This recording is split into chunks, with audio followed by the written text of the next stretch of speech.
सुरेश जी, राजेश जी, अमित जी, सभी आ जाओ। हेलो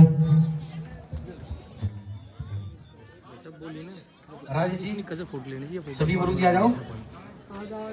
ओम जी, मेरे फोन पे ले लूँ। ठीक है, फिर हमको ना होगा।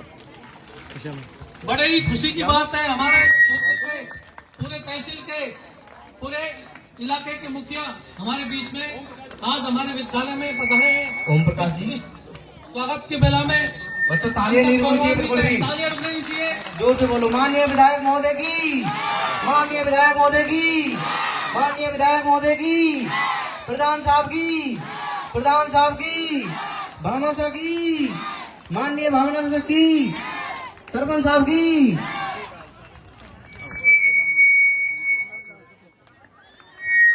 बच्चों तालियां बिल्कुल रुकनी नहीं चाहिए जब तक अतिथियों का स्वागत होता रहे।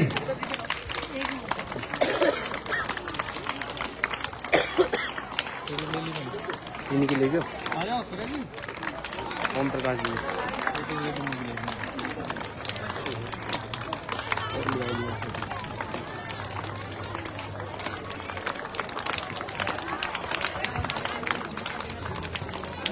पूछो जो मैं गीता जी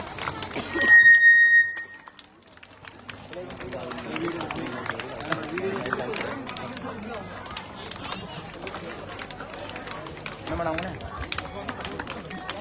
हाँ जी, हेलो साहब, बहुत ही व्यस्त हैं और हमारा सौभाग्य है कि इन्होंने इतना टाइम निकाला, उसके लिए विद्यालय परिवार धन्य धन्य करते हैं। अब इनका समय ज्यादा न लेते हुए और साहब का उद्बोधन के लिए आमंत्रित कर रहा हूं और विद्यालय की तरफ से एक प्रार्थना पत्र दिया जा रहा है साहब को।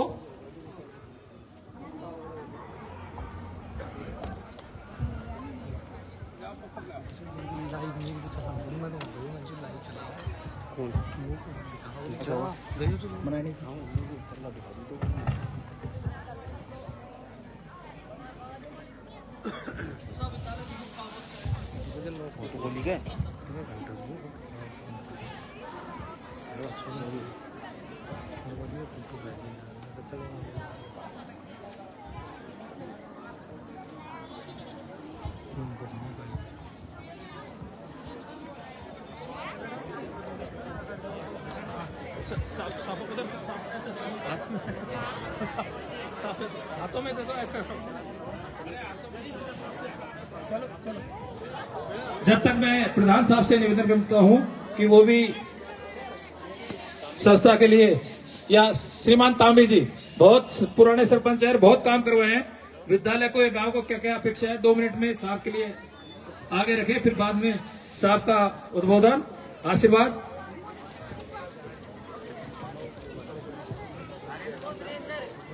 प्रांगण में विराजमान मां सरस्वती, आज के इस वार्षिकोत्सव कार्यक्रम के हमारे मुख्य अतिथि लोकप्रिय विधायक श्रीमान भागचंद जी टाकड़ा साहब, हमारे अपने भाई प्रधान सीताराम जी, सरपंच श्रीमती सुनीता जी, बांदीगु से पधारे संतोष जी, नगर अध्यक्ष टोडवाल जी, राज जी और रिको के अध्यक्ष श्रीमान सुनील जी मिश्रा और नरसी जी, भाई उमेश जी और मेरे सभी ग्रामवासी भैया बहनों और स्कूल के प्रधानाचार्य, अध्यापिकाएं, अध्यापक, आज हेलो,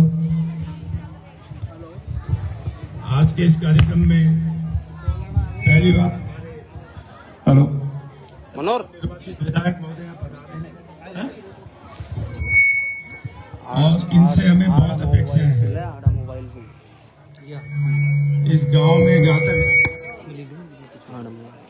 पिछले वर्षों में किसी भी तरह के कोई विकास कार्य देखने को नहीं मिले। हमारे सीताराम जी भी हैं, इन्होंने बहुत प्रयास किए, लेकिन अगर देखा जाए तो 2 साल से स्कूल में प्रिंसिपल की पोस्ट खाली है।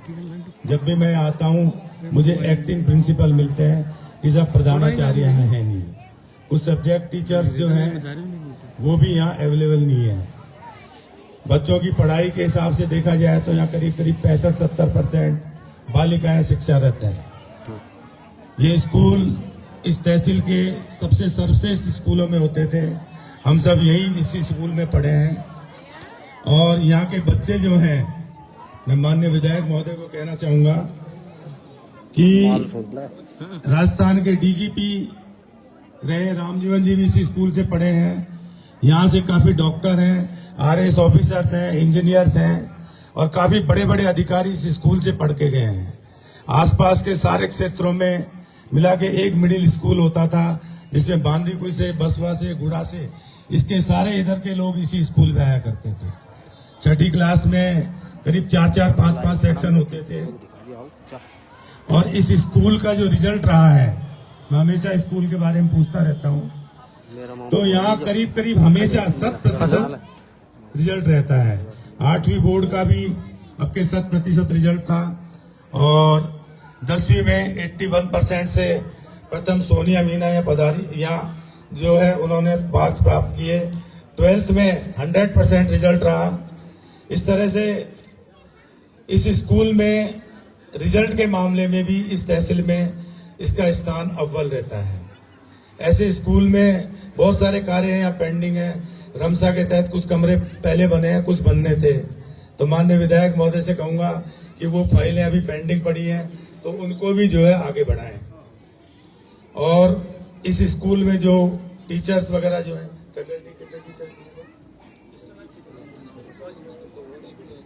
प्रिंसिपल और वाइस प्रिंसिपल दोनों नहीं है इस समय। प्रिंसिपल और वाइस प्रिंसिपल दोनों की पोस्ट वैकेंट है, तो कोई अच्छा सा नजदीक के आदमी को देख के यहाँ लगाएं जिससे कि स्कूल और आगे उन्नति की तरफ बढ़े।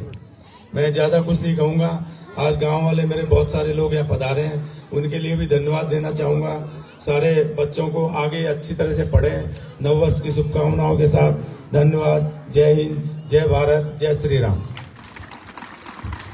अब मैं श्रीमान विधायक साहब से निवेदन करता हूं कि वो भी आशीर्वाद के रूप में 2 शब्द कहें। श्रीमान विधायक। हेलो।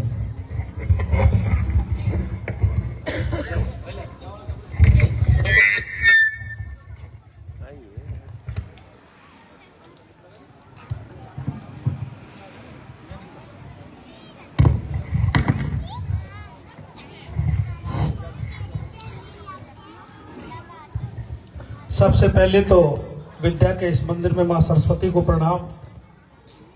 मंच पर विराजमान मंचासीन अतिथि और विद्यालय परिवार की ओर से समस्त स्टाफ को, नन्हे मुन्ने बच्चों और समस्त ग्रामवासियों, सबसे पहले तो आपको मैं धन्यवाद इस चीज का दूंगा कि आप लोगों के आशीर्वाद से आपने मुझे विधानसभा पहुंचाने का जो काम किया, आप सबको उसके लिए मैं धन्यवाद देता हूं। आज वार्षिक उत्सव और भामाशाह सम्मान समारोह का जो आपने कार्यक्रम रखा, उसमें जो स्वागत सत्कार किया, उसके लिए भी मैं पूरे विद्यालय परिवार को दिल की गहराइयों से धन्यवाद।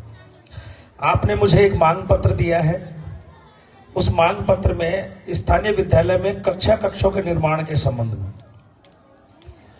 आपकी बिल्डिंग एक पीछे जो आप बताई वो डेड हो चुकी है। आप समसामय आपने भिजवा रखे हैं प्रस्ताव।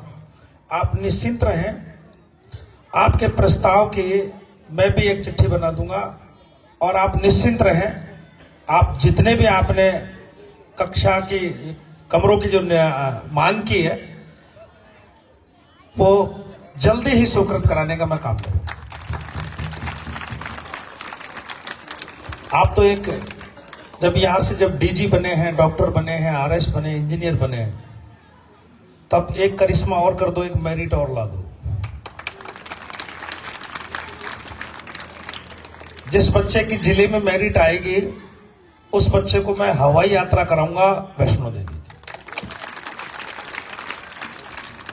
और टॉप 10 में अगर स्टेट में अगर किसी की मेरिट आई तो उस विद्यालय, उस कक्षा के टीचर की भी मैं उसके साथ साथ, बच्चे के साथ साथ हवाई यात्रा करा दूंगा। और पहली, दूसरी, तीसरी अगर मेरिट किसी स्कूल से आई तो उस स्कूल के प्रिंसिपल को भी साथ में भेज दूंगा हवाई यात्रा के, मेरे खर्चे पे, कोई सरकारी खर्चा नहीं, मेरे स्वयं के खर्चे पे। स्कूलों की, सरकारी स्कूलों की अभिभावकों के मन में ये सोच बन गई कि वहां पढ़ाई नहीं होती है, लेकिन ये चीजें जब बन जाएंगे समझ लो आप क्या होगा। स्कूलों में नामांकन बढ़ जाएंगे। आपने देखा होगा प्राइवेट स्कूलों में जिनके पास डिग्रियां नहीं है वो भी बच्चों को पढ़ा रहे हैं। 8वीं तक तो शायद मुझे लगता है बहुत से ऐसे होंगे जिन्होंने बीएड नहीं की और वो भी विद्यालय में पढ़ा रहे हैं। आपके यहाँ डिग्री वाले यानी कि कितने कंपटीशन इन लोगों ने दिए होंगे और फिर भी अगर रिजल्ट कमजोर आता है तो इसकी जिम्मेवारी तो मैं तो ये मानता हूं कि इस विद्यालय परिवार की। आप कुछ ऐसा करके दिखाएं कि जिससे यहां नामांकन की लाइन लगे। आज प्राइवेट स्कूलों में क्या हो रहा है, मेरिट आती है उस विद्यालय की और सब अभिभावक गति कर देते हैं कि बच्चों का यहां से नामांकन हटवा कर वहां जगह कराएंगे। 2 आपने पोस्ट खाली बताई। आप मुझे अपने स्तर पर कोई आदमी यहां आने वाला बता दो। सरपंच साहब, इसमें आप मेरी बहुत मदद कर सकते हो, यानी कि विद्यालय का विकास भी हो और बच्चों को कुछ अच्छी चीजें मिल जाए और विद्यालय का विकास भी हो। आप मुझे नाम सजा देना, मैं मंत्री जी के पास बातें पहुंचा दूंगा। पहुंचा क्या दूंगा, कोई न कोई व्यवस्था हो ही जाएगी। थोड़ा समय का अभाव है और मुझे कहीं जाना है। आप सब लोगों को एक बार दिल की गहराइयों से पुनः धन्यवाद। जय हिंद, जय भारत। बहुत बहुत धन्यवाद विधायक साहब को, इन्होंने आज की शिक्षा व्यवस्था पे बिल्कुल सटीक बातें कही।